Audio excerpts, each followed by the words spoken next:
Welcome to our tutorial about the undo and redo commands. These are two magical buttons that you'll be using a lot. They'll save you a lot of time, especially in the beginning.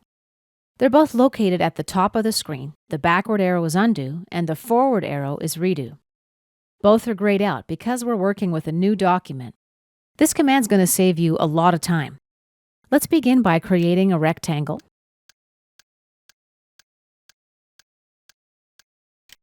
I'll drop a few here and now some lines.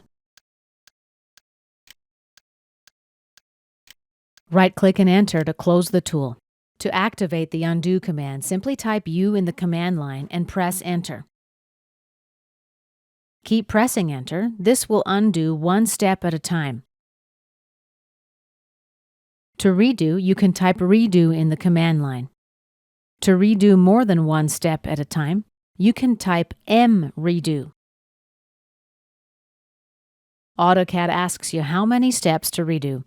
Let's just say 2 and press enter. Undo is also available via the Ctrl-Z keyboard shortcut. The keyboard shortcut for redo is Ctrl-Y. And of course, you can simply press the undo and redo buttons. AutoCAD moves backward or forward one step at a time. Let's expand the flyout next to the undo button. There's a list of the steps that I'm able to undo at this point. Currently, I can undo 4 more steps. Let's select all 4. As I mouse down, AutoCAD tells me how many commands I can go back. Left-click to undo all 4. Now click the flyout next to redo. I'm able to go 6 steps forward. Let's undo a few steps now. Notice that the redo command is currently active, but if I activate a tool and create some geometry, let's try that now, the redo command becomes inactive. The steps basically get wiped out of memory. We also have the option to access undo and redo from the contextual menu.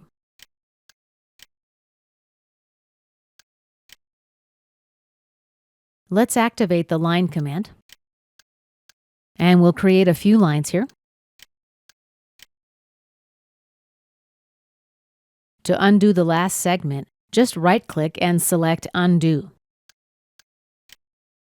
If I use the undo command here, it's going to wipe out the entire line. Undo in the contextual menu when a tool is active removes one segment at a time, but the undo button will remove all the lines created while that instance of the tool was active. Getting familiar with the nuances of this tool can save you some time. And this concludes our tutorial about the undo and redo tools.